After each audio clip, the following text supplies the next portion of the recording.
Salut à tous, c'est Karl de chez Panneaux Sandwich Direct et aujourd'hui on va regarder ensemble les 10 choses à savoir avant d'acheter des panneaux sandwich. On va parler de toiture, de bardage, de leur durée de vie, des accessoires, des finitions qui sont disponibles, des types de panneaux, des outils dont vous avez besoin et de plein d'autres trucs qui on démarre tout de suite. Donc la première chose qu'il faut savoir avant d'acheter des panneaux, c'est déjà à quoi ça sert.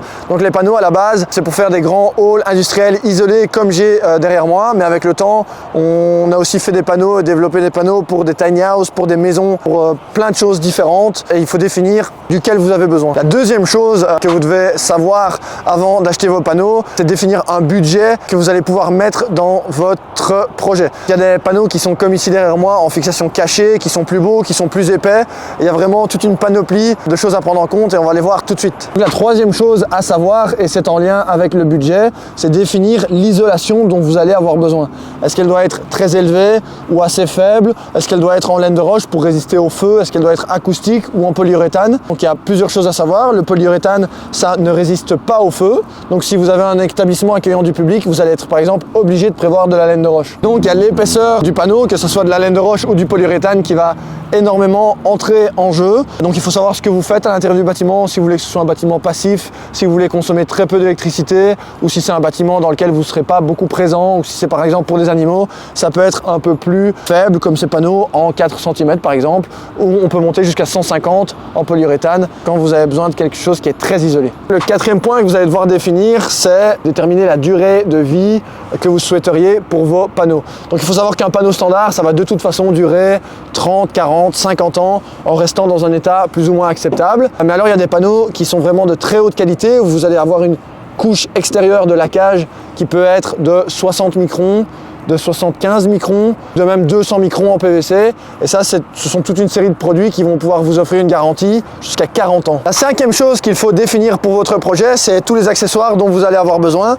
Des profils contre mousse pour faire l'étanchéité en dessous du fêtage, éventuellement des polycarbonates pour avoir un puits de lumière dans votre bâtiment, peut-être des descentes en PVC, des closoirs cache-mousse, des rives et encore plein d'autres accessoires comme des gouttières qu'on va vous montrer après. La sixième chose que vous pouvez définir pour votre projet, c'est le design général.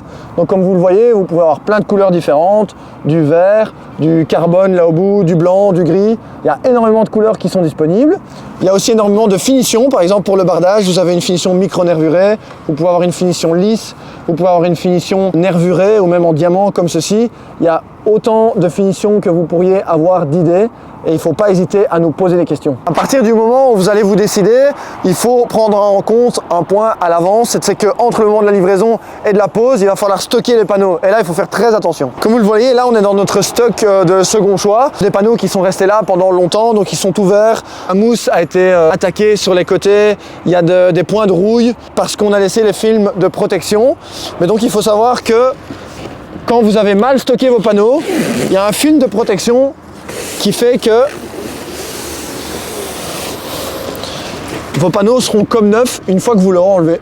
Donc voilà, il y a un film de protection qui fait que vos panneaux vont être protégés de la rouille et des éléments extérieurs. Après, l'idéal, c'est de stocker vos panneaux à l'intérieur. La huitième chose à savoir, c'est que ça se pose assez facilement, donc il ne faut pas être super stressé à la base. On a fait plein de vidéos qui expliquent comment décharger les panneaux, comment manutentionner les panneaux, comment poser les panneaux sur le toit, comment les visser. Donc vous avez sur notre chaîne YouTube tous les éléments pour pouvoir apprendre correctement comment les poser. La neuvième chose à savoir, c'est définir le type de structure sur laquelle vous allez poser vos panneaux. Donc ici, on a une structure en panne galvanisée. Vous pourriez avoir des IPN en acier beaucoup plus épais ou encore du bois ou même du béton. Et tout ça va changer le type de vis ou de crochet dont vous aurez besoin. Donc ça, il faut ne pas hésiter à en parler avec votre commercial. Le dixième point à savoir avant d'acheter vos panneaux sandwich et qu'il ne faut surtout pas sous-estimer, c'est qu'il faut demander un prix chez Panneaux Sandwich Direct, chez qui vous aurez un service inégalé pour réaliser votre bâtiment. Merci à tous d'avoir regardé cette vidéo jusqu'à la fin. J'espère que vous aurez appris quelque chose. N'hésitez pas à laisser vos questions en commentaire. Si on peut vous aider, on le fera bien évidemment avec plaisir. Merci beaucoup, à la prochaine.